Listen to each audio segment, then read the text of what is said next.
지난번에 동영상을 올리고 나니까 동영상 시간도 굉장히 길고 한번 쭉 보다 보니까 사족도 많은 것 같고, 그리고 뭐 영상 편집이나 촬영도 저희가 그쪽에 아주 익숙한 편이 아니어서 참 문제다 싶더라고요. 그래서 여러 가지 고민을 많이 한 끝에 오늘부터는 그냥 하던 대로 하려고 합니다.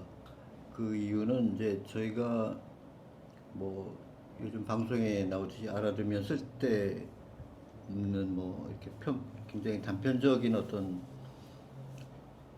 몰라도 전혀 사는데 지장이 없는 그런 게 아니라, 저희가 다루고자 하는 주제들은 어떻게 보면 여러분들이 모르고 지나가면 여러분들의 인생에 큰 해가 될 수도 있는 굉장히 무겁고 진지하고 중요한 사안을 다루려고 하는 거기 때문에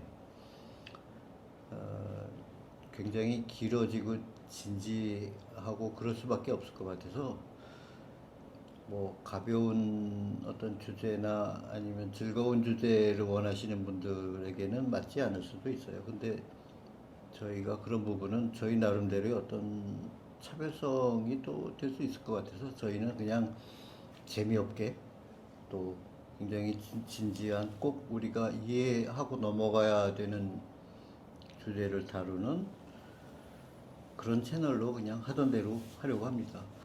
또 뭐 그런 또 진지한 어떤 채널이 또 반겨주시는 분들도 많을 거고, 그런 방식으로 서투면 서툰 대로 그냥 우리는 서툰 채널이다, 뭐 그런 방식을 유지하려고 합니다.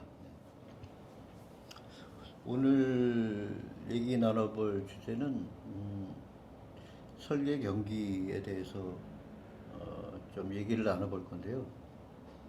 설계 경기라고 하면 여러 가지 의미가 있을 텐데, 뭐 예를 들면 아주 젊은 건축가들의, 신진 건축가들의 등용문이 될 수 있기도 하고, 또 대개는 설계 경기가 공공건축을 위주로 해서 벌어지기 때문에 공공성이라든가 그 어떤 그 민간 건축이 추구하는 어떤 상업성에서 좀 벗어나서 공익성의 추구라든가 사회적으로 의미 있는 프로젝트가 많기 때문에 일단 좋은 기회죠. 좋은 기회인데, 제가 아는 좀 유능하고 좀 그런 건축가들은 요새 설계 경기를 기피하는 경향이 있어요. 안 한다. 그거 해봐야 소용없다. 그 이유를 들어보니, 뭐 물론 우리가 다 아는 얘기지만 그거는 큰 데서 다 가져간다. 그 영업력이 굉장히 뛰어난 큰 회사에서 우리는 그럴 능력이 없다. 뭐 심사위원 관리도 못하고 어떤 그 발주처의 어떤 입맛에 맞는 거를 하기 힘들다. 그래서 처음부터 아예 그 설계 경기를 포기하는 분들이 많은 게 굉장히 안타까운 현실인 거죠. 거기에 대해서 저도 그렇고 뭐 할 말이 많으신 분들이 있는데, 저희가 한번 이번 기회에 요모조모 한번 살펴서 설계 경기가 과연 어떻게 이루어져야 되고, 혹은 공공건축이 어떻게 이루어져야 되고 하는 이런 말씀 한번 나눠봤으면 좋겠습니다. 이 설계 경기는 크게 나누면 공공에서 실시하는 공공건축 설계 경기가 있고, 또 민간 건축의 경우에 또 이제 그 건축가들의 아이디어를 알아보는 이제 민간 쪽에서 하는 설계 경기 두 가지가 있는데, 일단 오늘은 그 공공건축에 관계되는 그 설계 경기가 어떻게 이루어지고 있는지, 앞으로 어떻게 했으면 좋을지, 그런 것들에 대한 이야기를 하고 싶어요. 그 이야기를 이렇게 시작하기 위해서 지금 하나 생각났었던 제 경험이 하나 있는데, 뭐냐면 그 국가건축정책위원회 끝나고 났을 때였을 쯤이에요. 우리나라의 그 재무를 담당하는 고위 관료가 한번 만나서 이야기를 좀 하고 싶다라는 이제 그 요청이 와서 그 미연했던 분 한 분하고 같이 이제 가서 그 만난 적이 있는데 그분이 알고 싶었었던 내용은 그거예요. 본인이 그 국가 예산을 책정을 하면서 매년 수십 조씩 그 공공건축에 예산을 확보를 했었대요. 근데 그걸 이제 3년 동안 그걸 했으니까 거의 뭐 100조 가까운 돈을 우리나라 공공건축에 투자를 했는데 왜 우리나라에서는 세계적인 명품이 안 나옵니까? 그게 궁금해서 그 원인이 어디 있는지 알아보려고 그걸 우리한테 물었다고 그래요. 근데 그분 말은 우리가 경제력도 뭐 세계 10위권, OECD 회원국이 될 정도의 경제력을 가지고 있고 또 뭐 세계에서 그 높다는 건물들 뭐 이런 것들을 다 한국 건설업체가 지을 정도로 기술력도 이제 어디에 내놔도 꿀리지 않는데 왜 건축물에서 세계적인 명품이 안 나올까요? 하는 질문이었었어요. 그것 때문에 이제 많은 시간을 이야기를 했는데 결국 어떤 문제였느냐 하면 뭐 크게 한 3가지 정도의 문제가 있어서 그런 것 같다. 우선 이제 첫째는 그 설계자를 선정하는 그 설계 경기에서 좋은 설계자가 골라지지 않기 때문이 우선 첫 번째고, 그 다음에 그 좋은 설계자를 뽑지 못하는 이유는 그 설계 경기가 공정하고 투명하게 이루어지지 않고 있다는 건축계의 불신 때문에 아까 이야기한 것처럼 대부분의 우리나라 건축가들이 이 공공건축의 설계 경기를 외면하는 이유가 뭐 그런 데서 있는 것이고, 또 그렇게 될 수밖에 없는 원인을 만들었었던 또 하나의 원인은 그 공공건축물을 발주하고 그다음에 그 건축을 완성시켜 나가는 프로세스에 관여하는 그 뭐 쉽게 발주자 쪽인 공무원들이 어떤 건축의 전문성이 없는 이유 때문에, 또 전문성이 없는 거는 또 다른 이제 그 우리나라 그 관료 시스템의 문제이기도 하지만 그 전문성이 없다는 것 때문에 소위 이 새롭고 뭐 창의적이고 어떤 그 도전적인 그런 그 이 시도보다는 그냥 안전하고 사고 안 나고 자기가 그 담당하는 동안에 문제가 생기지 않을 그렇게 쉬운 프로젝트만 하려고 하는 그런 성향들이 막 이렇게 얽히고 설켜갖고 결국 우리나라 건축이 내재적인 잠재력이 있음에도 불구하고 좋은 결과를 만들어내지 못하는 원인이 되고 있다고 생각을 해요. 그 유럽을 비롯한 뭐 미국도 마찬가지지만 서구의 경우를 생각을 해보면 말이죠.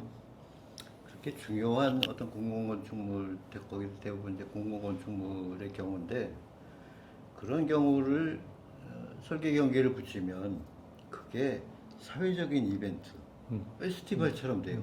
와, 이번에는 어떤 멋진 안이 나와서 우리가 훌륭한 건축물을 가지게 될까. 그렇게 해서 탄생한 게 우리가 뭐 얼핏만 생각해봐도 뭐 시드니 오페라 하우스 설계 경기를 통해서 그렇게 됐단 말이죠. 그 다음에 IMF의 그 루브르 박물관 유리 피라미드, 그 완전히 세계적인 명소가 된 것들이 그렇게 해서 탄생이 된 거란 말이죠. 근데 왜 우리는 그거 비슷한 것도 못 가지느냐. 그래서 심지어 그런 경우도 있죠. 유럽에서 젊은 건축가들한테만 이렇게 설계 경기를 오픈해서, 물론 이제 프로젝트에 어떤 규모나 이런 건 제한이 있었던 걸로 알아요. 그래서 유럽의 거의 모든 나라에서 그걸 동시에 진행을 해서 거기에 나온 안들, 당선안도 그렇고 인등한 안을 이렇게 다 묶어갖고 이만한 책으로 꺼냈어요. 거기 보면 야 어떻게 이렇게 기발한 생각을 했을까? 이거 지어줬으면 너무 좋겠다. 뭐 이런 것들이 너무 많거든요.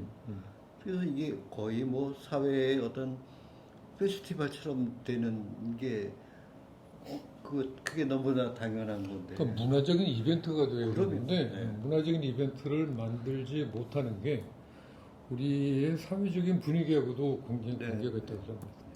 우선 건축한다고 하면 그냥 건설, 그러니까 도로 만들고 댐 만들고 뭐 하는 그런 것과 뭐가 달라? 그거 이제 그 엔지니어들이 하는 거 아니야? 그게 창작이라고, 그게 예술이라고 하는 식의 일반적인 이제 인식들. 그다음에 요즘에 이제 많이 좋아지긴 했지만 많이 좋아졌음에도 더 지금 안타까운 건 뭐냐면 몇 년 전에 그 프리츠커를 상을 받았던 일본의 건축가 도요 이토가 한국에 왔을 때 제가 한번 그 만난 적이 있는데 그때 했던 이야기가 지금 기억이 나는 게 한국 사람들은 새로운 거를 이렇게 두려워하는 것 같다는 이야기를 하더라고요. 근데 그게 무슨 이야기냐면 그래서 나는 그걸 어떻게 생각을 했느냐면 그래서 우리의 일반적인 그 인식이 다른 것과 틀린 것을 구분하지 못하는 게 아닌가 아직도. 그러니까 내 생각은 이런데 당신 생각은 어떠냐라고 물어봤을 때 나랑 같은 생각이라고 하면 같은 편이고 나랑 다른 생각을 하면 저 사람은 틀렸어 라고 생각한단 말이야. 나쁜 놈이래요. 그러니까 저 사람은 내 편이 아니야 라는 이제 그런 생각을 해요. 저는 그 장면에서 진짜 더 화가 나는 게, 뭐, 우리나라가 굉장히 어떤 새로운 거에 대한 사회적인 거부감이 있을 수도 있죠. 뭐, 있나 보다 굉장히 보수적인 사회라서, 예를 들면. 근데 그게 굉장히 차별적으로 적용이 된다는 거예요. 외국 건축가가 그런 혁신적인 아이를 내오면 와 역시 외국 건축가는 달라. 그렇게 다르게 만들어 놓은 게 누군데? 라는 생각이 들면 저는 너무나 화가 나요. 그러니까 그 대표적인 경우가 그 DDP하고 네. 서울시청이 거의 동시에 네. 설계되고 공사가 됐어요. 네. 근데 하나는 순전히 외국 건축가 자아디드가 한 네. 거고 서울시청은 이제 그 사무가 원래 그걸 턴키로 받았던 건데 턴키라고 또 하는 이상한 제도가 있었죠. 그 턴키로 했던 건데 그 턴키에서 이제 좋은 안을 만들어내지를 못하니까 공모전을 해갖고 6월 선생 안이 뽑혔어요. 뽑혔는데 그걸 받은 쪽에서는 사무 쪽에서는 자기네들이 이제 턴키로 이제 자기네들이 그 프로젝트의 이제 주체니까 6월 선생을 제쳐놓고 자기네들이 6월 선생의 안을 그냥 참고만 해서 자기 걸로 만들었단 말이에요. 근데 그 결과는 뭐예요? 좀 DDP는 서울의 명소가 되고, 그거는 자아디드가 원하는 대로 설계 변경, 공사비 모든 거를 다 원하는 대로 해줬고, 이쪽 그 시청 같은 경우에는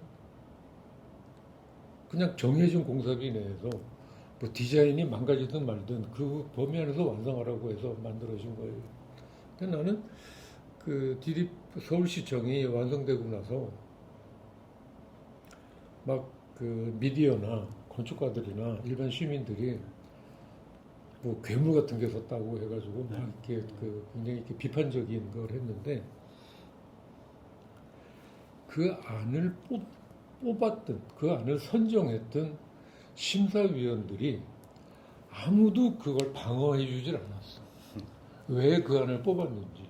그때도 이제 여러 명의 건축가들, 한국 건축가들이 지명이 되어서 안을 냈고, 그랬는데 그 안을 뽑은 이유가 있을 거 아니에요. 근데 그 이유가 무엇인지, 왜 이런 디자인이 좋은 건지에 대한 설명을 해주는 사람이 아무도 없었어. 그게 아마 그 공공건축 그 앞으로 이제 이야기할 뭐 심사라든지 그다음에 그런 그 설계 경기를 운영하는 방법 같은 것들에서 생기는 문제들이라고 봐요. 그게 왜 그럴까요? 그게 뭐 문화적 사대주의 뭐 이런 얘기까지 해야 되나요? 문화적 사대주의는 그건 어쩔 수 없을 것 같아요. 근데 그건 그 우리가 가지고 있는 그 컴플렉스가 우리가 현대 건축을 대한 시간이 워낙 짧았기 때문에 나는 47년생인데 해방후에 태어나기는 했지만 태어나서 그냥 내가 본 게 그 콘크리트 그렇죠. 건물이었단 말이에요. 그 나중에 우리나라에 이런 전통 건축이 있었나라고 알게 된 건 한참 뒤고 이게 건축인가 보다라고 생각을 했고 그 건축 공부를 했고 그러는 과정에 지금까지 왔는데 유럽에서는 서구에서는 우리가 4대로 모시는 건축에서 4대로 모시는 그 유럽에서는 중세기부터 시작해서 고딕을 거치고 고딕에서 뭐 르네상스로 왔다가 그 다음에는 계속해서 어떤 또 이렇게 건축적인 양식의 변화를 거친 다음에 산업혁명으로 해서 콘크리트와 그 철의 생산이 그다음에 그로 인한 도시화가 진행이 되면서 그 시대에 맞는 건축으로 온 게 모더니즘이라는 건데 그 모더니즘을 우리는 그냥 거두절미하고 결과만 받았단 말이에요. 그 과정은 하나도 몰라. 그러다 보니까 우리가 하는 거는 아무래도 그런 이 어쩔 수 없는 열등감 같은 걸 가질 수밖에 없어요. 저쪽은 우리보다 훨씬 더 오래전부터 해봤고 많은 경험이 있으니까 우리보다 잘할 거야. 그런가 하는 것들에 대한 것이 우리한테는 아직 우리의 능력으로 인정되지 못하는 이제 그런 시대에 아직도 우리는 있기 때문에 그런 것은 어쩔 수 없지만 그렇다고 하더라도 우리가 지금 어떤 나라예요? 지금 전 세계에 한류라고 하는 거를 퍼뜨릴 수 있을 정도의 그런 문화적인 잠재력을 갖고 있는데 건축은 거기서 빠져 있단 말이에요. 그렇죠. 건축은 문화가 아니기 때문에 우리나라에서 아직까지도 건축을 문화 예술로 인정해주지 않고 있잖아. 그러니까 당연히 빠져 있을 수밖에 없는 거죠. 지금 유럽에서 실제로 실무를 하고 있는 후배들이 꽤 있어요. 프랑스에도 있고 또 영국, 독일에도 있고 그런데 설계 경기 이제 걔네들 표현으로는 컴페티션이죠. 컴페티션이 그 양으로 보면 우리나라가 어마무시해요. 거기는 그게 블루오션이에요. 그 외국권자들하고 그러니까 그러면 결론적으로 우리나라는 지금 건축적으로 건축 문화가 굉장히 융성해 있어야 맞는 얘기예요. 근데 왜 그렇게 훌륭한 건물이 왜 코빼기도 안 보일까요? 그러니까 저도 이제 설계 경기를 이제 외면한 사람 중에 한 사람인데 과거에는 많이 했었단 말이에요. 그럼 어떤 느낌을 받냐면 이 설계 경기가 무슨 고시 공부하듯이 해요. 그 얘기 뭐냐면 너 이거 1번 문제 틀렸어. 100점에서 깎어. 5점만 감점. 너 여기 법규 틀렸네. 여기 우리가 이거 해달라는데 왜 빠졌어? 깎어. 100점 만점을 어떻게 하면 까이지 않고 100점 만점에 가까이 다가가느냐 무슨 이런 고시 공부하듯이 건축을 한단 말이죠. 근데 설계경기라고 하면 적어도 제가 이해하기로는 여태까지 이렇게 되었는데 이게 뭔가 좀 혁신적인 그 건축이 나와서 이게 우리가 뭐 업무를 보는 공간이든 아니면 전시를 하는 공간이든 이게 뭔가 좀 여태까지와는 다른 색다른 어떤 새로운 경험, 문화적인 경험을 이뤄내야겠다. 뭐 이게 제가 생각하기에는 너무나 당연한 거고 설계 경기를 붙여야 되는 이유인데 제가 느끼기에는 그게 아니라 이게 아무한테나 던져주면은 이건 또 둘이서 짬짬이 해갖고 짜고 치는 거 아니냐는 소리를 들을까봐 공정성이라는 걸 앞에 딱 내세워갖고 우린 정당하게 설계 경기를 해서 심사를 해서 뽑은 거야. 아니 근데 그게 우리가 그러니까 이 건축이라는 것에 대한 이제 전반적인 이해가 불충분하기 때문에 생기는 오해에 비롯된 거예요. 뭐냐면 우리도 왜 그 실제 뭐이 수주를 받아서 하는 설계 경우에도 계획 설계, 기본 설계, 실시 설계하는 설계 단계라는 게 있죠.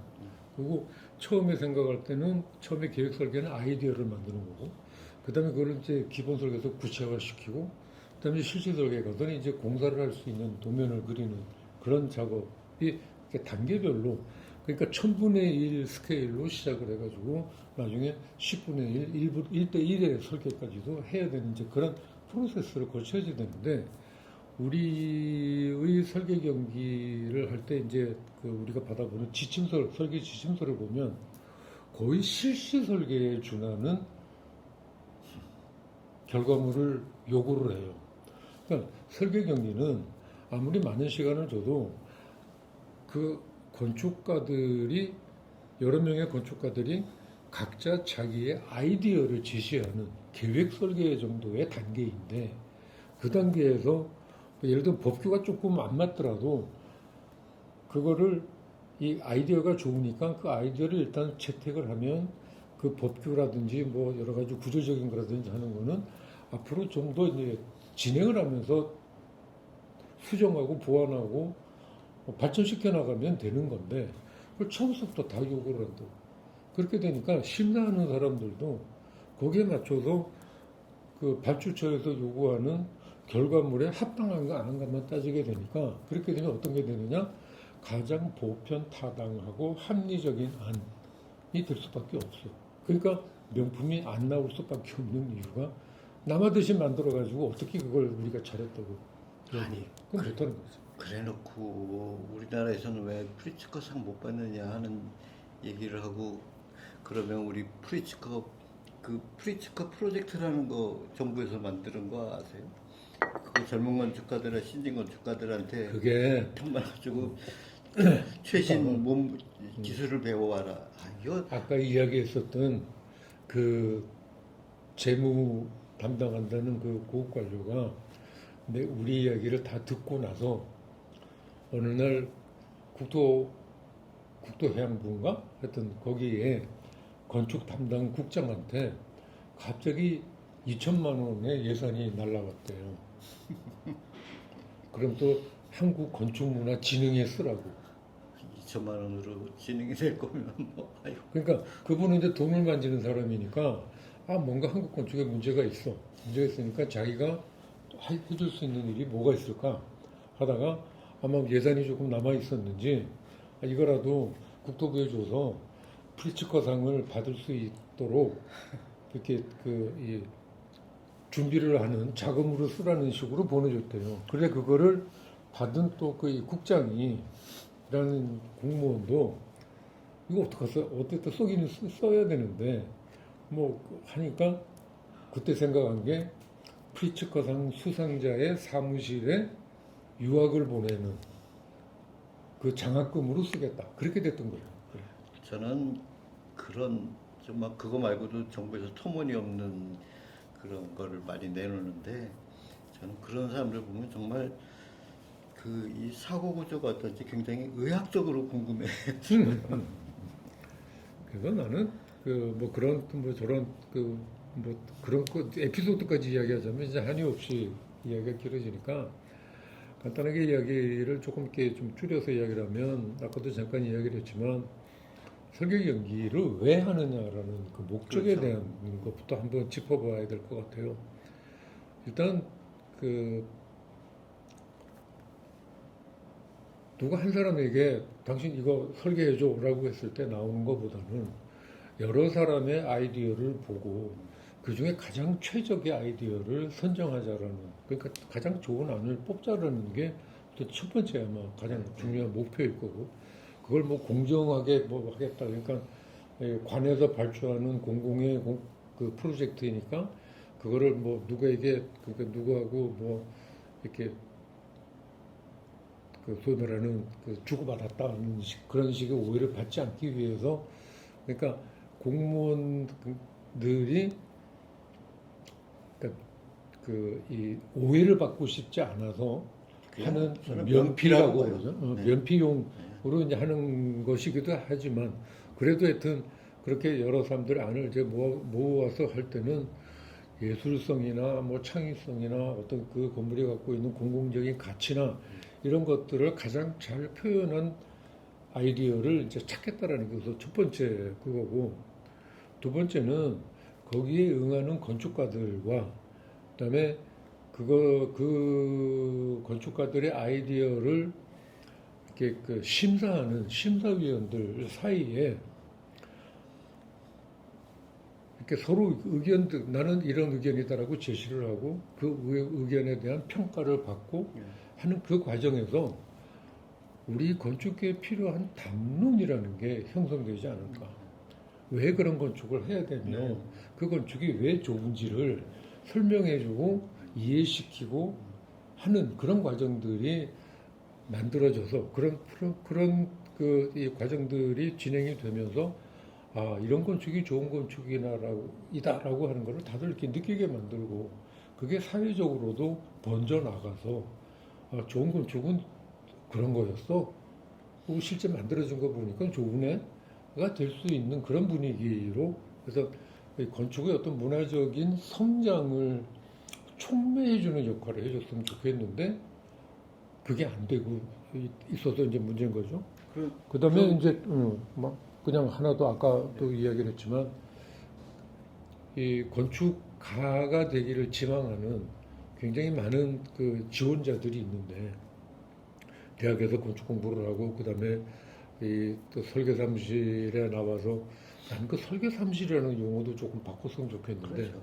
하여튼 그 세무사 사무소나 뭐 그 폄하하는 게 아니라 그런 류의 그러니까 그 무슨 뭐 법적 대서소 같은 그런 느낌이 자꾸 들어서 그렇긴 한데 그거는 나중에 또 한번 이야기할 기회가 있을 거라고 생각을 하고 그 이 건축가로 완성되고 싶어하는 젊은 친구들, 그러니까 신인들이 이런 기회에 정말 좋은 아이디어를 내서 좋은 기회죠. 발탁이 되면 그게 기회가 되어서 세계적인 건축가가 된단 말이에요. 그러니까 지금 세계적인 건축가로 활동하는 그 유명 건축인들을 보면 대부분 다 그런 프로세스를 거쳐서 건축가로 등단을 해요. 그렇죠. 신춘문예에 당선돼서 작가가 되고 건축 국전에서 대통령상을 받아서 작가 반열에 올라가는 것처럼 그런 과정이 우리에게는 이제 이 설계 경기인데 설계 경기가 그냥 설계 업체들의 수주하는 게 하나의 프로세스가 되어버렸기 때문에 지금 현재 이런 문제가 생기고 있는 거라고 봐요.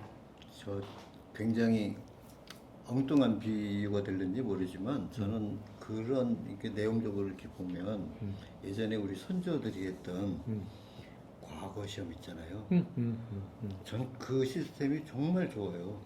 그게 아까 얘기한 대로 뭐 야 너 1번 답 뭐야 2번 답 뭐야 이게 3번 틀렸네 뭐 이게 아니잖아요. 우리 주제 하나 탁 던져주고서 그거 갖고 자기 어떻게 해석하고 어떻게 풀어내는지 보고서 거기에 무슨 짬짬이가 있고 공정성이 있고 얼마나 그 임금님이 그걸 보고 판단을 해갖고 이 글이 너무 훌륭하다. 이 친구 뽑아라. 이게 저는 굉장히 이상적인 방법이라고 보거든요. 근데 그것도 나중에 타락하면 또 짬짬이서 임금님하고 짜면 어쩔 수 없는 거죠. 심사위원들하고 짜서 뭐 대리시험 보기도 하고 그랬다고는 그러는데 그게 아니라 본래의 목적은 네. 주제를 하나 주고 그 주제를 나는 이렇게 풀었다가 되어서 그 풀어진 게 가장 이렇게 좋은 평가를 받으면 그게 이제 되고 그 사람은 이제 벼슬길에 들어가고 하는 이제 그런 프로세스인데 우리가 이제 건축가를 만들어내는데 또 굉장히 인색하고 그다음에 그 시스템조차도 부실하고 그러니까 그런 이 신인 건축가를 등용을 시키는 게 이렇게 이 사회적인 합의가 우리 좀 많은 건축가를 만들자라는 그게 있다면 이런 제도들도 바뀔 거예요. 바뀔 텐데 아무도 그런 걸 원하지 않아. 원하지 않는데 굳이 뭐 신인 등록 그거 왜 해야 되는데 하는 식의 이야기가 돼버리면 그게 안 되는 거죠. 그러니까 그 등록끼리 맥히는 그런 게 돼요. 아까도 딱 맞는 말씀을 해주셨는데 예를 들면 심사를 하는 사람, 뭐 심사위원이라고 예를 들면 아까 그런 말씀하셨잖아요. 나하고 다른 놈은 이건 무조건 틀린 거야. 근데 건축적인 안목을 가지고 있고 그렇다는 얘기는 뭐냐면 예를 들면은 저하고 김 선생님하고도 물론 공유하는 가치는 많이 있지만 결국에 가서 어떤 장면에서는 저는 저대로 생각이 있을 거고 박태웅이 김철인데 김희선 선생님도 뭐 나름대로 있는 근데 나는 저렇게 할 때 저거 틀렸어 이렇게 얘기하지 않거든요. 나하고 왜 그렇게 했을까를 생각을 했지. 네, 나하고 다르지만 저럴 수도 있구나라고 저는 충분히 이해하고 받아들이거든요. 그래야 되는데 심사위원이 저거는 내가 봤을 때 틀린 거야. 이래버리면 이게 무슨 심사가 되겠어요? 그 심사위원 얘기는 나중에 또, 네. 또 자세하게 해야 되니까 그렇게 하고 그랬을 때 이제 내가 이제 목적을 이야기하면서 문제까지도 이제 같이 중간중간에 끼어들었는데 일단 이 화가가 그림을 그리거나 음악가가 작곡을 하거나 뭐 하는 것과는 이 건축이 다른 게 이거는 많은 시간과 많은 돈과 많은 인원이 동원되어야 만들어지는 결과물이잖아요. 그렇죠. 그렇기 때문에 이것은 어떤 건물을 짓겠다라고 하는 소위 그 기획이 확실하게 잡혀 있어야 돼요. 대충 이런 거 하려고 그래가 아니라 그렇죠. 이렇게 된 건물을 얼마짜리로 얼마만큼의 돈을 들이고 얼마 정도의 기간을 거쳐서 만들어야 되니까 거기에 적합한 안을 만들어 줘라고 하는 그런 지침서가 명확하게 이렇게 제시가 되어야 거기에 맞는 안을 낼 수가 있는데 이게 지금 그 기획안을 만드는 주체가 발주처인 공공기관이란 말이에요. 어떤 공공기관에서 우리가 이번에 무슨 이 연구소를 하나 만들어야 되겠어. 그럼 연구소를 만들기 위해서 그 재무부처에 가서 예산을 신청을 하고 그 예산을 확보를 하면 그때부터 이제 작업을 시작을 해요. 그런데 이것도 어디 다른 데서 연구소 만든 거 있지 않아? 그래서 그 연구소에 찾아가가지고 니들 이거 어떻게 만들었니? 라고 물어서 거기에서 설계 경기를 했었던 그 지침서를 받아갖고 와서 쭉 보다가 그 규모랑 면적이랑 그 몇 가지 아이템만 자기네 걸로 바꾸고 컨트롤 B 해서 만들어요. 그렇게 한 다음에 그냥 내보내는 거예요.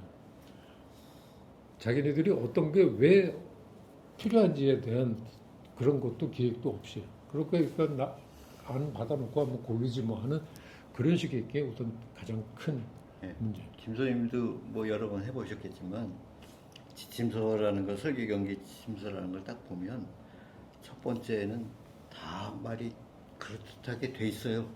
한 번도 안 그렇게 돼 있는 적을 본 적이 없어요. 굉장히 뭐 예술성을 뭐 고양이하고 상징성이 어쩌고 미래지향적인 어떻게 혁신적인 뭐 또 거기다 또 한국적도 안 빠지지. 근데 한 번도 그렇게 해서 당선이 되는 결과물을 본 적이 없거든요. 뭐한 번도라 그러면 좀 심한 말이 되겠지만 별로 그걸 본 기억이 별로 없어요. 그래서 그런 이제 엉성한 기획 지침서, 그러니까 설계 지침서를 이렇게 받아보는 응모자들은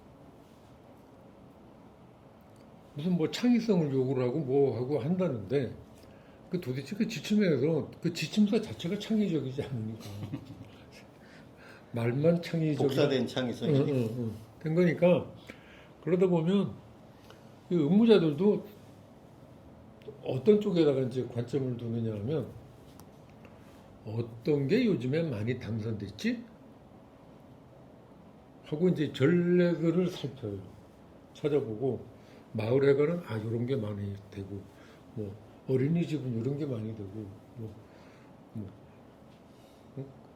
저기 동청사는 어떤 게 많이 되고 뭐 이런 식의 그 샘플링들을 해가지고 거기에서 가장 많이 당선될 것들의 특징들이 무엇인지 봐서 그걸 가지고 적당히 그 주어진 사이트에 맞도록 조합을 해서 끼워내서 맞춰내면 되는 거예요. 심하게는 당선 가능성에 심하게는 음. 야, 저 조감도 어느 CG 회사에서 했대. 그러니까 야, 저거 멋있게 잘 뽑았는데 우리도 이번에 거기로 해.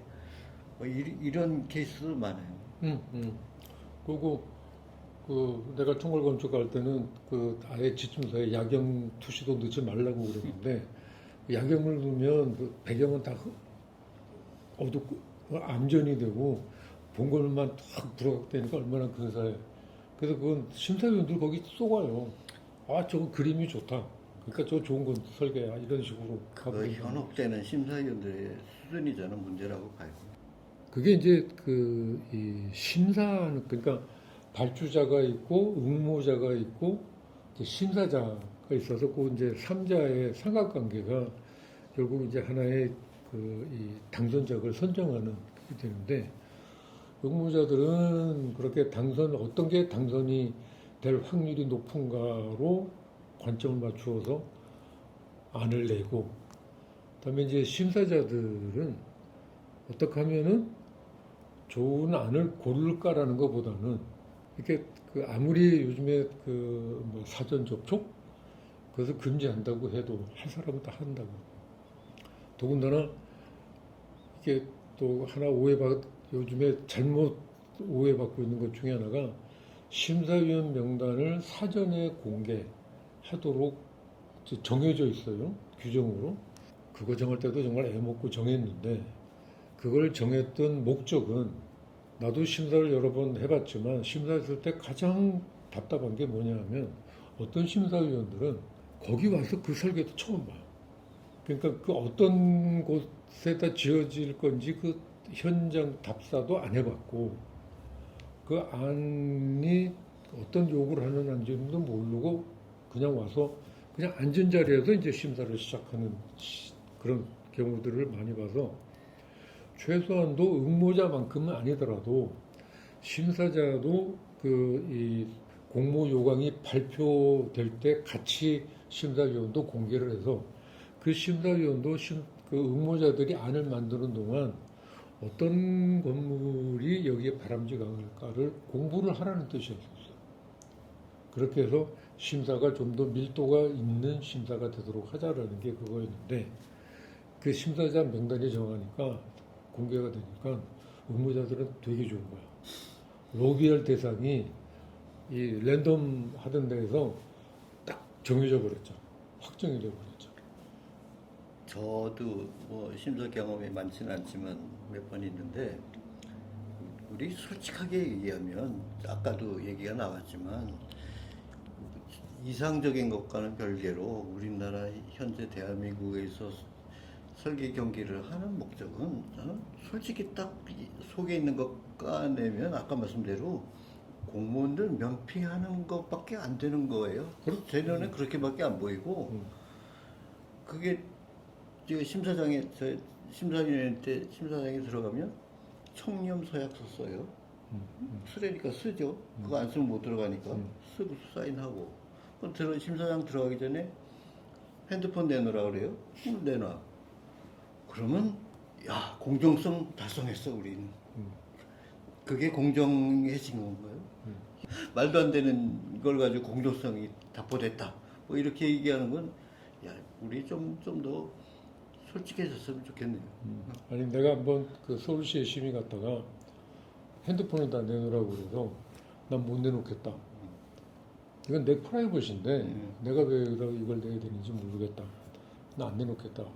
라고 해가지고 한참 옥신각신을 했어. 그래서 끝까지 받아야 된다. 그럼 나 심사 안 하고 가겠다. 라고 나가려고 했더니 거기 이제 주무관이라는 친구가 쫓아와서 선생님 이러시면 안 됩니다. 왜 안 되는데? 내가 지금 니들이 아마 내가 핸드폰 가지고 외부하고 이렇게 밀통할까봐 그러는 거 같은데 그렇게 나는 불신받은 우범자 취급하고 싶지 않아. 그렇죠. 그래서 니들이 전 그게 불안하다면 내가 핸드폰을 끌게. 어? 핸드폰을 잠시 끄고 전원을 끄고 내가 가지고 있을 테니까 그렇게 하면 되는 거 아니냐. 뭐 그렇게라도 해주신다면 해가지고 심사를 한번 한 적이 있어요. 근데 심사위원은 무슨 잠재적 범죄자를 보는 겁니다. 그러니까 완전히 범죄자로 봐. 그러니까 그런 식의, 그러니까 난 그게 뭐냐면 우리나라 사람들 또 아까 그 틀림하고 다름하고 구분 못하는 것처럼 또 하나 구분 못하는 게 공정성과 투명성이에요. 심사 과정이 투명해지면 당연히 그건 공정한 심사가 될 수밖에 없어. 그러니까 밀실에서 앉아서 심사하는 한은 아무리 공정하게 심사를 했다 한들 떨어진 사람들은 그거 공정하다고 압니다. 요즘 개표 CCTV로 공개하는 거랑 비슷한 상황. 그건 거예요. 그러니까 나는 그 심사 방법을 개선을 하면 충분히 좋아질 수 있고 투명할 수 있다고 생각을 하는데 그거를 공무원들은 핸드폰 뺏고 어떤 경우는 화장실 가도 따라와.